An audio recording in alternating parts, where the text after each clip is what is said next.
Friends, good morning. How are you? I hope you will be fine. Welcome back to another video, and today you will study about valence bond theory. Okay बच्चों, तो valence bond theory जो है वो covalent molecule के बनने को explain करता है कि कोवैलेंट मॉलिक्यूल कैसे बनता है, कोवैलेंट बॉन्ड किस तरह से बनता है, ठीक है ना। ये बताने के लिए जो है वैलेंस बॉन्ड थ्योरी जो है एग्जिस्टेंस में आया।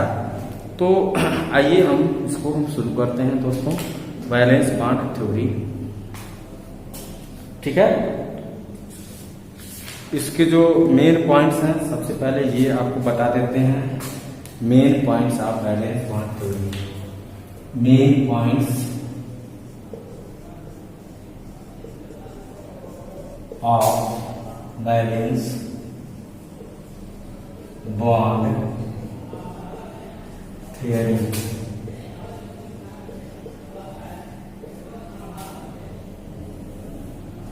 तो सबसे पहला बच्चों इसका मेन पॉइंट होता है कि it was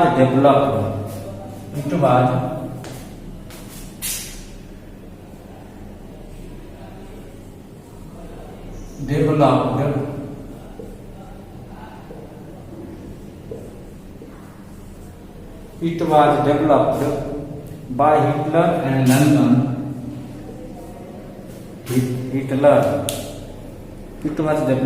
Hitler and London।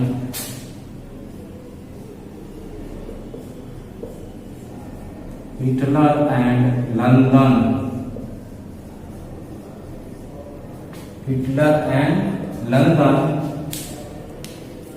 in 1927।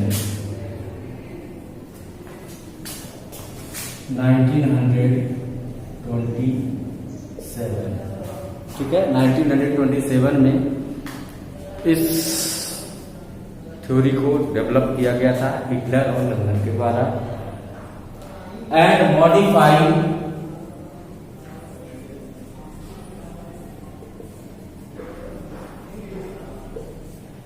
modified by Pauling and Slater।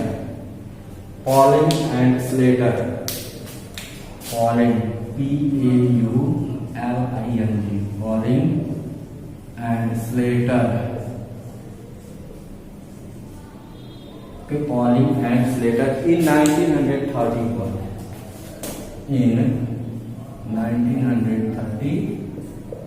ठीक है। तो VBT वैलेंस बॉन्ड थ्योरी जो है हिटलर और लंदन के द्वारा डेवलप किया गया था, और उसमें मॉडिफिकेशन जो है पॉलिंग और स्लेटर ने 1931 में किया था। हो गया, नोट करना है, मिटाना है। चलिए, main postulates of VBT।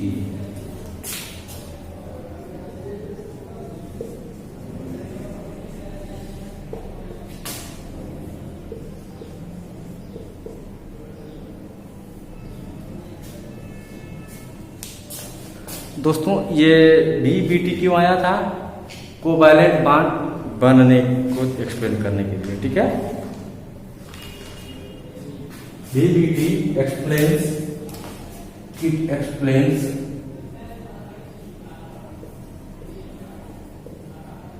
the formation of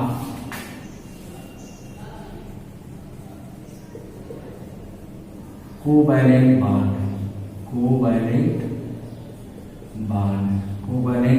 formation को एक्सप्लेन करता है फ्रॉम VBT, ठीक है। तो पहला पोस्टुलेट है क्या? A covalent bond is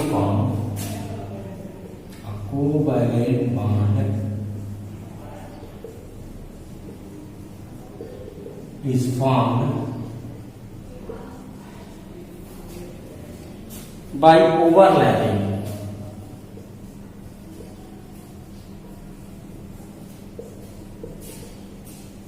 A covalent bond is formed by overlapping of atomic orbitals. Atomic orbitals. Okay, a covalent bond is formed by overlapping of atomic orbitals of valence shell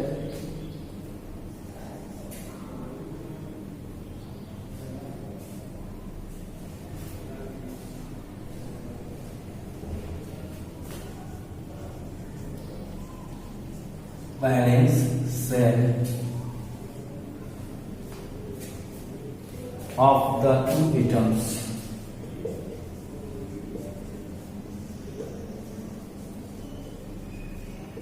दो atom के जो balance shell में जो orbitals होते हैं वे orbitals आपस में overlap करते हैं।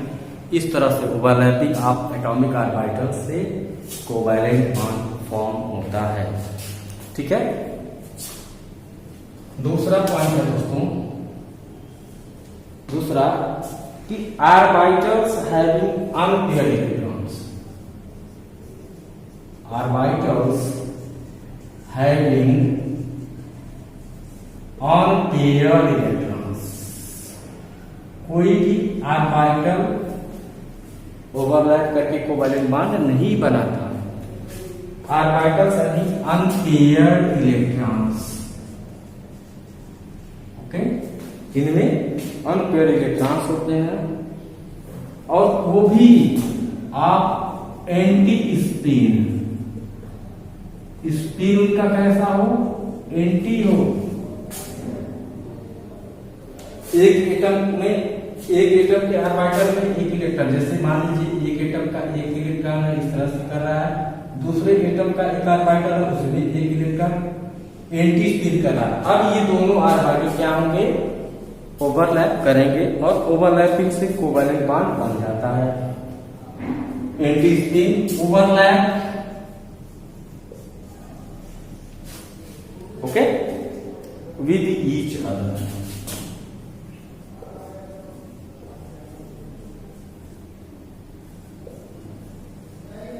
ये एक दूसरे से ओवरलैप करेंगे, कोवैलेंट बॉन्ड का फॉर्मेशन कर देते हैं। ठीक है दोस्तों,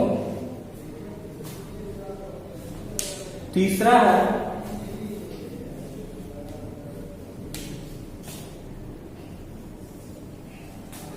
a result of overlapping,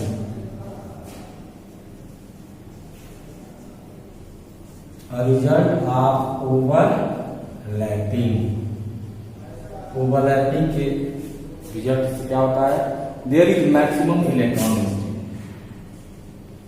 there is maximum electron density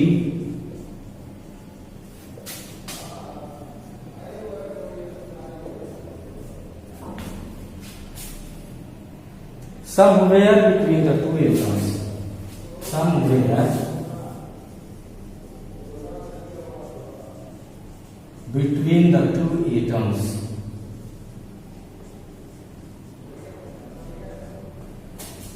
दो एटम के बीच में कहीं न कहीं जो होता है इलेक्ट्रॉन डेंसिटी बढ़ जाती है, मैक्सिमम हो जाती है। A large part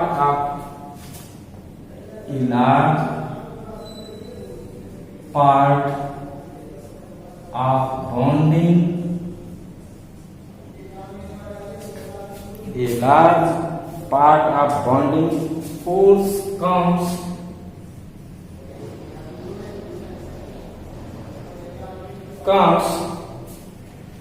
into existence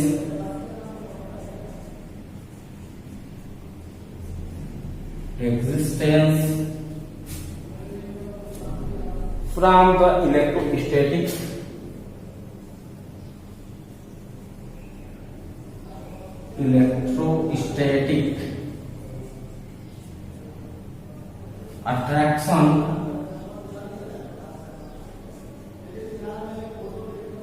electrostatic attraction between the nuclei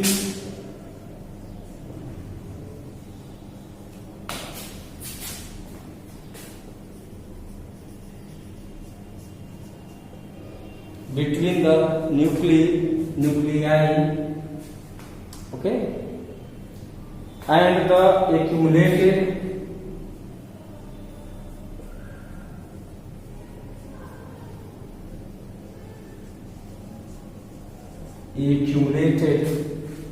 electron cloud between them. Electron cloud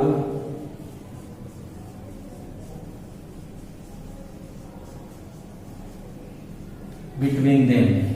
ठीक है, जैसे मान लीजिए एक एटम है, दूसरा एटम है, इलेक्ट्रॉन की डेंसिटी यहाँ पर बढ़ जाती है। इस इलेक्ट्रॉन को ये न्यूक्लियस अटैक कर इस इलेक्ट्रॉन को ये अटैक करता है और इस इलेक्ट्रॉन को ये न्यूक्लियस अटैक करता है। इलेक्ट्रोस्टैटिक फोर्स के कारण जो होता है, ये दोनों जो होते हैं जुड़ जाते हैं, एटम कोवैलेंट बॉन्ड बन जाता है। ठीक है, नोट कर लें। अब ओवरलैपिंग कितना हो रहा है उसी पर डिपेंड होता है हमारा बॉन्ड का स्ट्रेंथ। ठीक है, इसको बिटा है fourth chapter.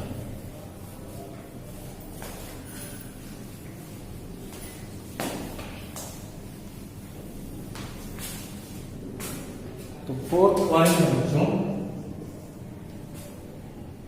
Greater the overlapping, greater the overlapping,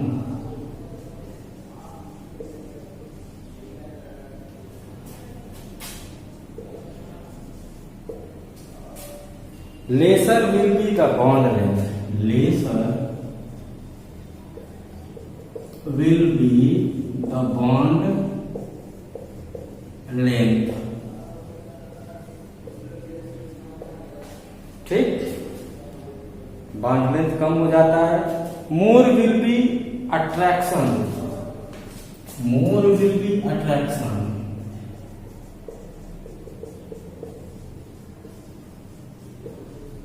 more will be attraction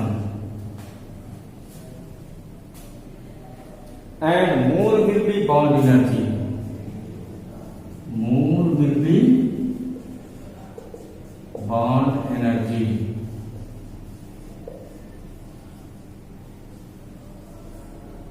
bond energy ज्यादा हो जाती है and the stability of bond, and the stability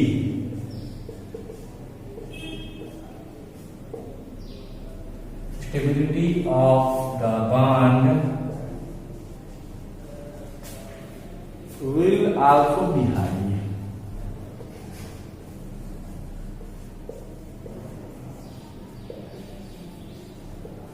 ठीक है, ओवरलैपिंग जितना ज्यादा होता है बॉन्ड लेंथ उतना ही कम हो जाता है। साथ ही साथ अट्रैक्शन दोनों एटम के बीच बढ़ जाता है, से बॉन्ड एनर्जी बढ़ जाती है। ठीक, और बॉन्ड की स्टेबिलिटी भी बढ़ जाती है। ठीक, आइए बच्चों पांचवा हम पॉइंट देखते हैं। पांचवा पॉइंट कहता है the extent of overlapping, the extent of overlapping, the extent of overlapping depends upon nature, depends upon nature of orbitals,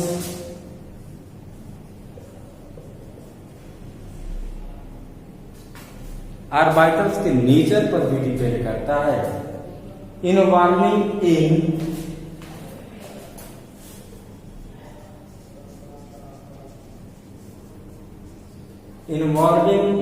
overlapping and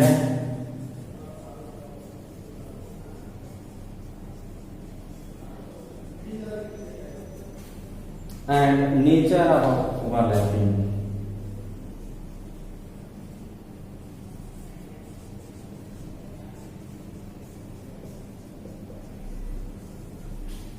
ठीक,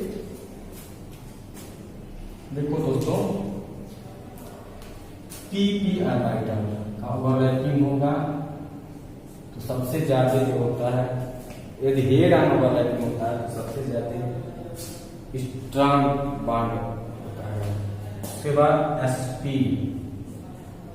फिर ss, फिर जाकर के pp।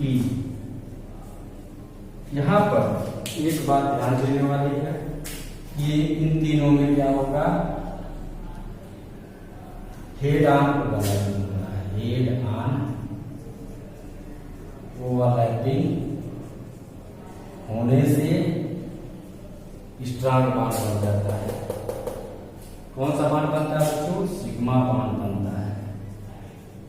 जब हेड ऑन ओवरलैपिंग होगा तो सिग्मा बॉन्ड बनेगा, ठीक है। और यहाँ पर लेटरल ओवरलैपिंग हुआ है, साइड वाइज ओवरलैपिंग हो रहा है, इससे क्या बनता है? पाई बॉन्ड बनता है,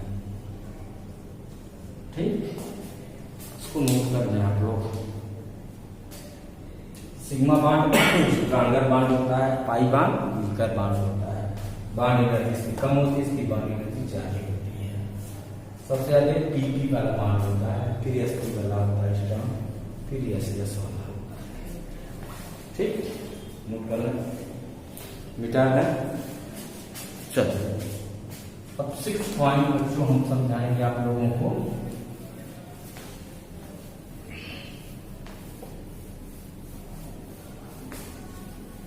छठा पॉइंट है इलेक्ट्रॉन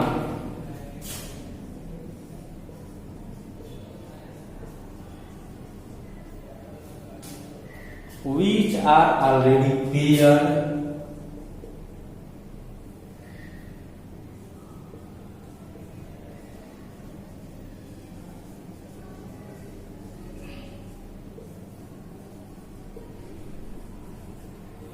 ऐसे इलेक्ट्रॉन जो पहले से ही पेयर्ड हो in valence shell,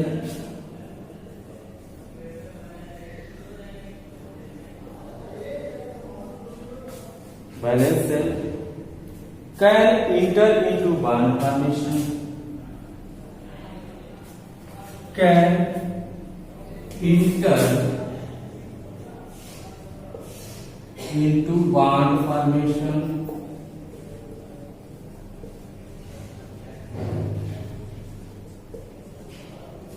can enter into bond formation if they can be unpaired. If they can be unpaired, if they can be unpaired first and shifted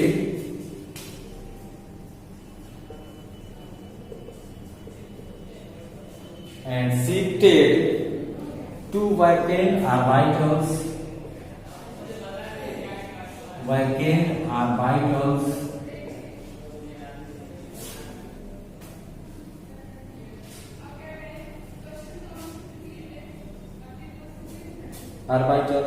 of higher energy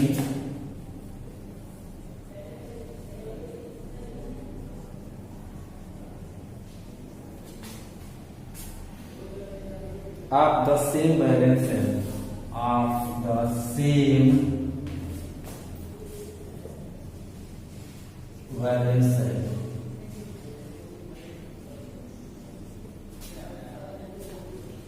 देखो दोस्तों, इसका example आपको समझना पड़ेगा।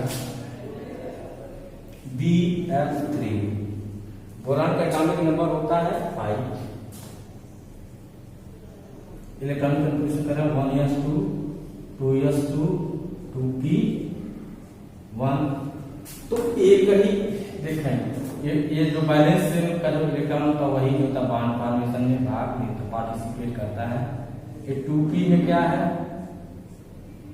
एक ही electron unpaired 1 electron आ रहा है, ठीक है। तो ये 3 बॉन्ड तो बना ही नहीं सकता। अब यही कंडीशन चालू है, यहाँ पर इलेक्ट्रॉन 2s इलेक्ट्रॉन जो है ऑलरेडी पेयर है, ये भी जो है बॉन्ड फॉर्मेशन कर सकता है, ओवरलैपिंग कर सकता है। कब करेगा? जब इसका इलेक्ट्रॉन जो है शिफ्ट हो जाए, कहां चला जाए?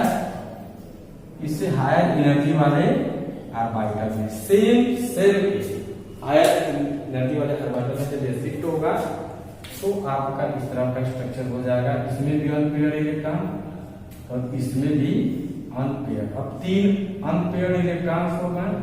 अब ये 3 ऑर्बिटल जो होंगे क्लोरीन के जो है ना, उससे ओवरलैपिंग करके कोवैलेंट बॉन्ड बना लेते हैं।